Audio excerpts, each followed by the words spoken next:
Hello everybody and welcome to this Arts and Crafts Festival 2020 here in the glorious surroundings of Holy Trinity, Sloane Street. The festival this year, as you'll notice, is very much being held online because of the pandemic crisis. Our theme this year is around the Dostoevsky quote, "Beauty will save the world," which was the theme of a series of sermons way back in January that explored the idea of beauty around holiness, around worship, around creativity, given by Father Nicholas and Father Grant and Bishop Michael. And what we're exploring in this 2020 festival is very much the idea of the church as a community and as a building, as a location. And our 2020 interview looks very firmly at that history.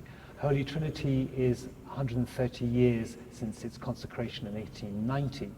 And in those 130 years, it has witnessed an extraordinary degree of major, both global and local crises and events. And the resilience with which it has undertaken that journey in the last 130 years is very much the theme of our interview today. And to help us in that exploration, I'm delighted to introduce to you Payton Skipwith, who is the art curator and art historian and indeed a biographer of this wonderful church. Peyton, you're very welcome. Thank you very much. Well, I'm delighted to be here. Before we start on this theme and exploring the idea of Holy Trinity over the last 130 years, a little bit about yourself. Now, I understand that you were very DMOP happy as you left national service in the heady days of 1961. Absolutely, the last gasp of national service. Tell us a little about what happened after that. Well, I'd been back in England for 2 or 3 weeks, and I saw an advertisement in the Times. I mean, by that stage in my life, I knew I wanted to become an art dealer. I had been to art school for a short time and discovered other people painted better than I ever would, and I had no academic qualifications, and so art dealing seemed to be the obvious field. And I answered the advertisement. It was a gallery called the Fine Arts Society in New Bond Street, which had been founded a few years before Holy Trinity was consecrated. And in 1961, having existed since the 1880s, it was still being run by its third managing director, and it got atrophied in time, and was showing the artists who had been fashionable in the late 19th century and the early 20th century, who were totally out of favour by the early 60s. Mm-hmm. And I happened to be very lucky because I was of the generation that was obviously going to rediscover the virtues of those artists. And when other people started discovering them, I and my colleagues knew not only who they were, but even more importantly, we knew the difference between their best work and their run-of-the-mill work. So we had a head start on rediscovering that whole field of late 19th, early 20th century fine and decorative arts. And you were there for over 40 years? For 44 years, yes. Uh-huh. And thereafter? Thereafter, I retired. I've written several books on early 20th century art and design, and I do quite a lot of reviewing for magazines like Apollo and Country Life, etc. Mm-hmm. And of course you're an authority on this very church. I have had the great pleasure of writing the guidebook nearly 20 years ago, now sadly long out of print, but we're working on a new edition. Mm-hmm. Listen, before we get into this church itself, let's take a step back before this church even was built and consecrated and talk about the parish and the community that was here and how it evolved from like the 1830s, 2030s onwards.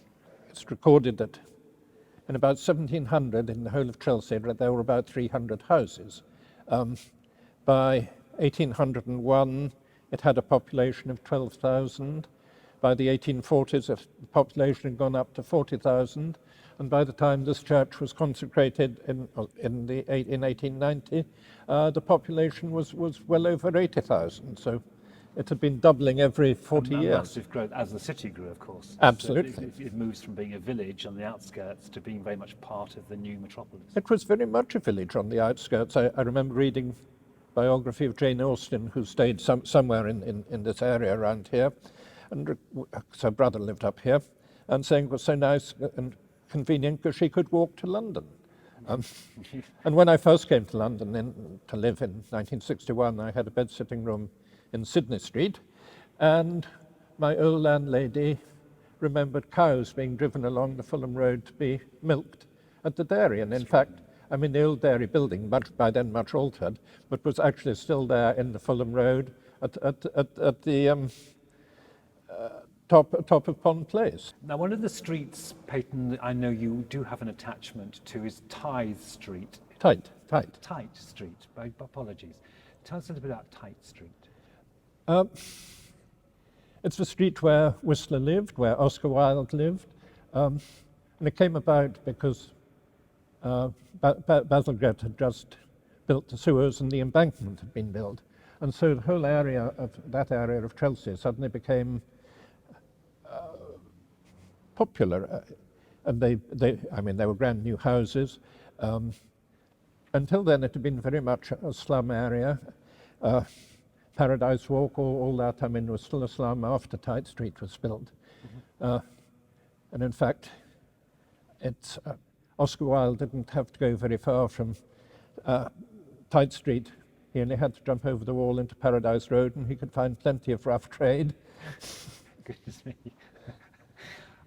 So obviously the area has a bohemian and arts quality, and that's retained.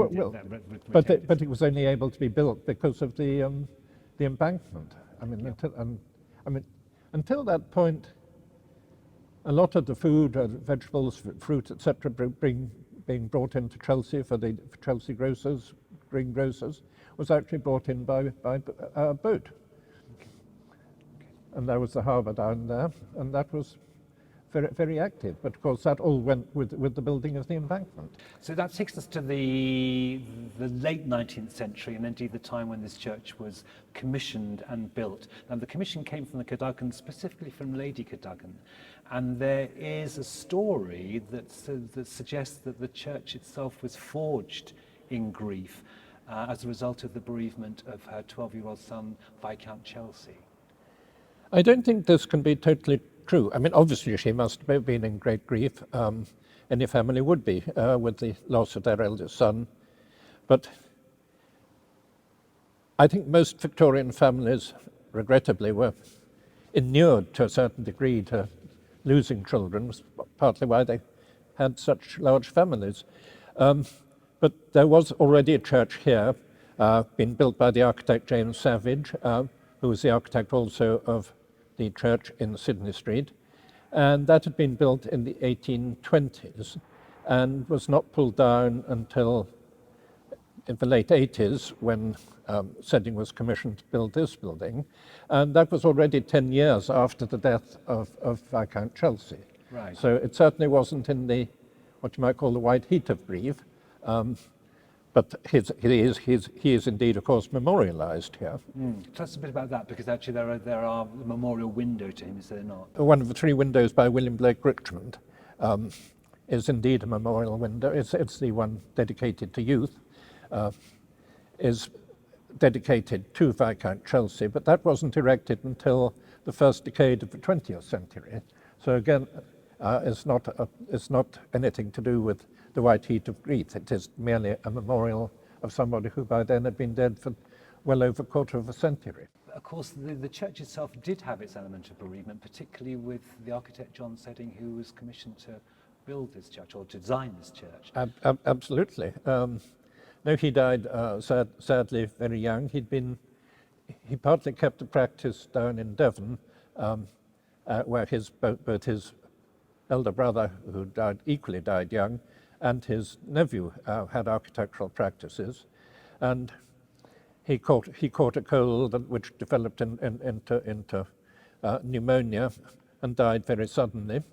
And his wife, who must really have died of grief, I mean, she died. She hadn't been with him. They were living at West Wickham, and she died within a week or 10 days of her husband. So there's a great deal of bereavement that kind of circulates around this church at its very origins, which is given our own world we find ourselves in this year is quite prescient. We get to the early part of the 20th century. This is commissioned 1890. We go through the Edwardian era through to the early 20th century. And of course, one of the big early events of the 20th century is the Great War. Tell us a little bit about how this church dealt with or saw its way through the Great War. Well, I don't know anything in absolute detail, but I was looking at the names in the memorial chapel.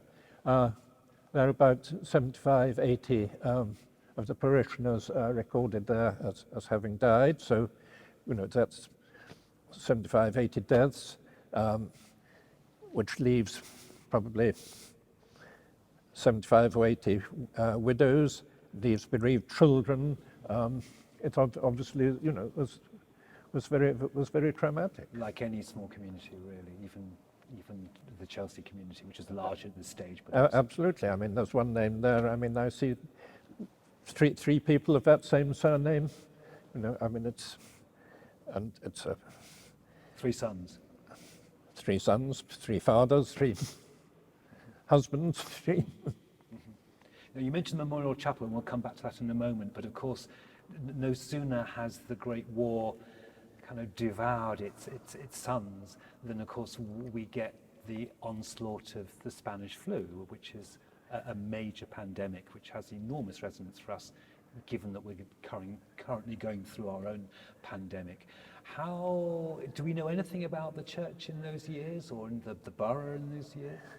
I imagine it was the same as probably every other borough. I mean, would have been devastated by deaths. I mean, the statistics is that there's about 2.5% of the population in the country died of the epidemic.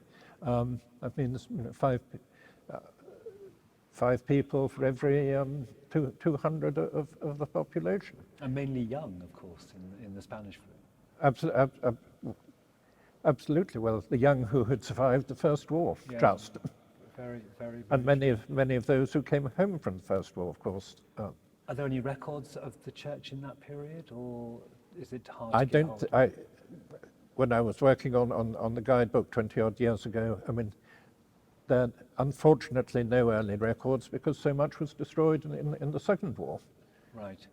And we'll come on to the Second World War. Quite, yes. In a moment.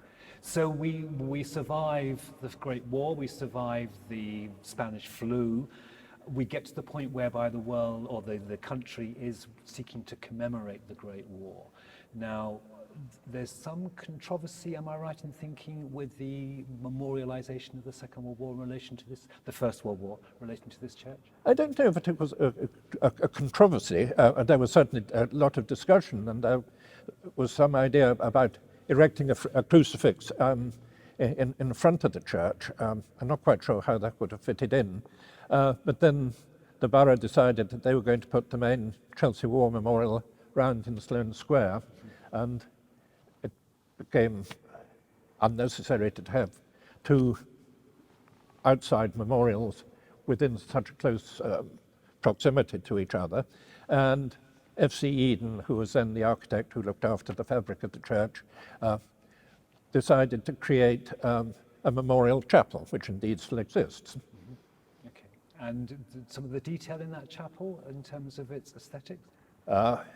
Well, it's obviously a slightly more modern aesthetic than the setting Henry Wilson. In fact, we haven't touched on Henry Wilson at all at this stage. It's obviously an aesthetic of the 1920s. Has a very fine crucifix designed by Eden and painted by an artist who I suspect probably lived in the borough called Alfred Edgerton Cooper. And it's got a memorial window made by Powell's of Whitefriars, who had made quite a lot of the other glass. Of course, no sooner had the dust settled on the First World War, the Great War, than we were plunged yet again into the Second World War, the 39-45 war. This second global conflict was a much more civilian-based, home-fought war. And Holy Trinity found itself absolutely in the firing line of that conflict. Perhaps you could tell us how the church navigated its way through that part of its history. The church had two major attacks of incendiary bombs, which came through the roof, and I mean, it is one of the miracles of the war that the great east window, the great Burne-Jones William Morris window survived. And in fact, but that a great deal of the church survived. And according to the stories of the times, it was actually the very quick and bright thinking of one of the fire chiefs who stopped them pouring water in at ground level, and they got the hoses up on top of the old post office building next door and were pouring in the water in that way. Right. And the window just, the east wall stood there. Kind of miraculous, really. Absolutely. Had it been protected? A lot of churches had barred or braced their stained glass against bombings. Had there been any form of protection? I don't think so, no. I mean, if one looks at the photographs that exist, I mean, it's pretty much freestanding. It's extraordinary how it survived. So and any other damage to the church? Yes, it was damaged in two separate occasions, and there was, I mean, a lot of the. I've never quite understood it, but they actually had a panel ceiling, and I don't see how. I've never quite worked out how that fitted actually into the building, but all that went, and they cordoned off the Lady Chapel, and services were held in there. But there's again an account of one Sunday when a great beam fell down and just missed the few people who were worshipping there. But the church remained open, because that's been quite a controversial aspect of the current crisis in this year. But the church still remained open throughout the war. Absolutely, yes. No, it was very much a refuge. Mm-hmm. As indeed I think it was during the pandemic. Well, it was voluntarily in the Spanish flu to keep the churches open. Yes, I think. I mean, obviously there were no government edicts in those days on such things, and it depended entirely on the local circumstances whether buildings were kept open or not. Mm-hmm. So we get to it survives the Second World War, damaged, bruised, but bloodied, but not bowed. Absolutely. And then its restoration in the post-war years. How did that come about? Steadily. I mean, they restored it very much. I mean, as one sees it today. So it gets rebuilt, and we're now into the 50s and the late 50s, and then along comes another crisis for Holy Trinity, and this time not from the Luftwaffe, but from developers. Well, yes. There became a great question about the financing of the church, although it doesn't seem to have been in too bad a state. But there was a great move that it was far too big for the parish, that it should be pulled down, and perhaps they could have a block of flats with some shops, and then a small, I think as John Betchman described it, a cosy corner for God. Right. But there was a big campaign mounted. A lot of, I mean, that period, particularly in the late 50s, the 60s, the early 70s, was a period when a great deal of Victorian architecture and Victorian buildings were being pulled down. And that aesthetic was still very much disregarded, but it brought into existence the Victorian Society, of which, of course, John Betchman became chairman and one of the great protagonists for. And Victorian Society fought a big campaign to save this church. Mm-hmm. The first time I came into it, I mean, the church was basically closed except for an hour on Sundays. It was closed the rest of the week. And the first time I came here was for a memorial service in 1971 of a man called Charles Handy Reid, who was a great advocate of Victorian architecture and decorative arts. And it was again a part of, I mean, the fact that the memorial service was held here was part of the Victorian Society's campaign for saving the church. Right. And at the final point, I mean, John Betchman wrote two poems about this church, but the final one was appeared in the Sunday Times when the threat to this building was absolutely at its greatest. And he wrote a very pointed little poem. It said, "Bishop, Archdeacon, Rector, Wardens, Mayor, guardians of Chelsea's noblest house of prayer, you your church's vastness deplore. Should we not sell and give it to the poor? Recall, despite your practical suggestion, which the disciple was who asked that question. Of course, the other great campaigner alongside Betjeman was Gavins Stamp. Absolutely. And Gavin sadly died in 2017. Absolutely. No, he was very instrumental in the same campaign, was he not? He was indeed. And in fact, he was very helpful. I mean, I knew Gavin quite well, and he was very helpful to me when I was writing the guidebook 18, 20 years ago. So had it gone through, God forbid, had this gone through, was there, I mean, you know, we are surrounded by glorious arts and crafts, artifacts and objets and craftsmanship. Was there a plan B, should they knock this church down, with what they would do with the east transept window, or?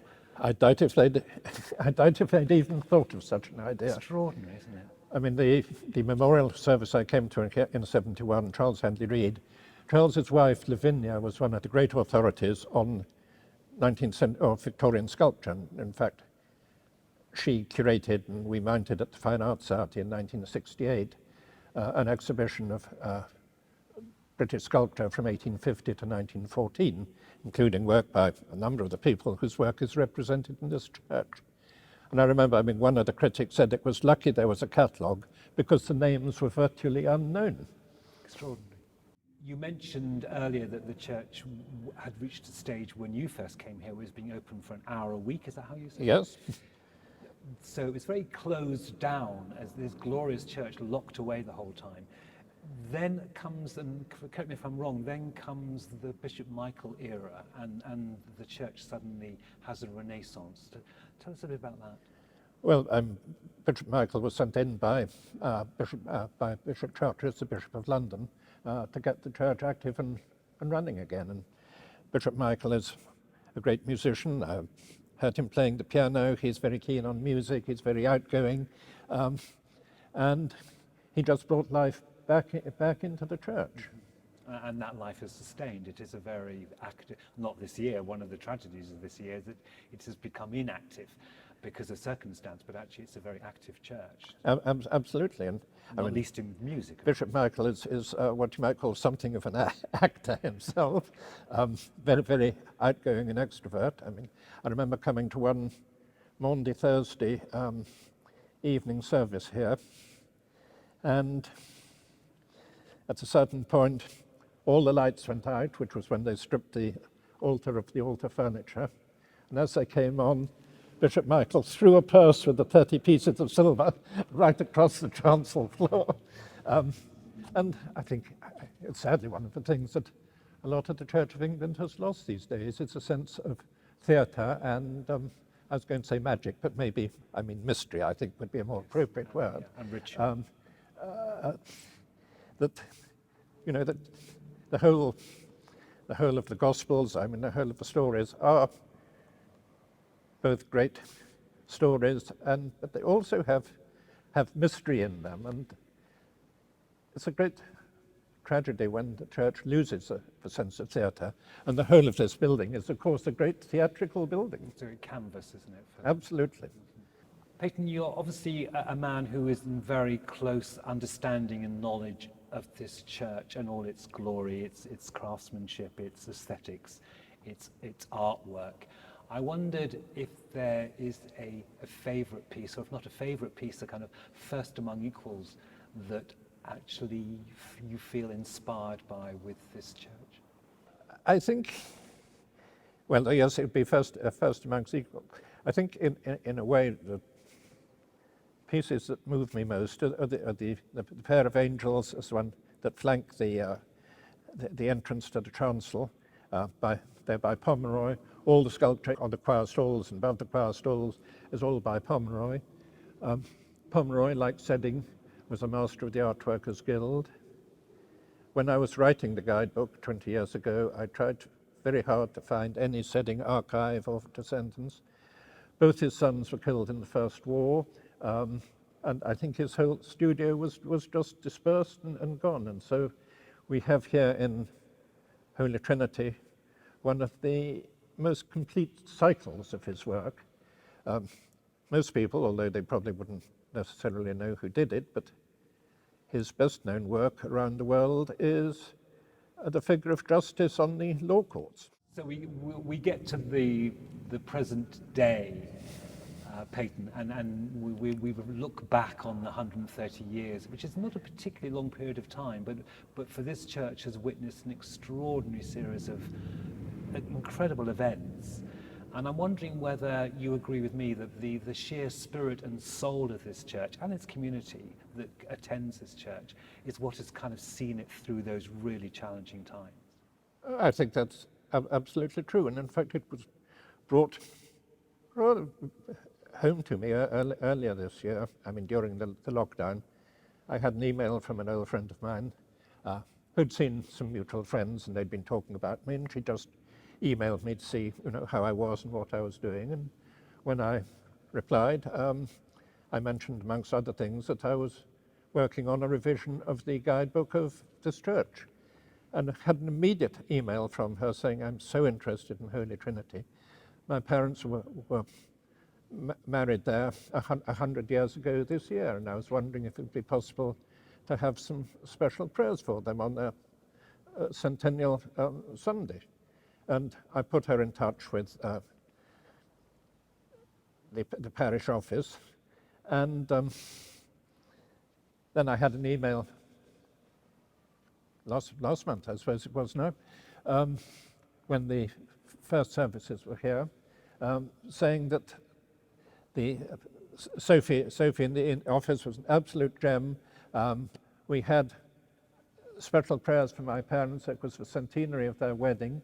My younger brother and I were able to be in the congregation, the first service since lockdown, and my elder brother was able to watch it online. And so, I mean, that sort of both continuity and comforting that were going on, I mean, is absolutely encapsulated in a little moment like that. That's wonderful.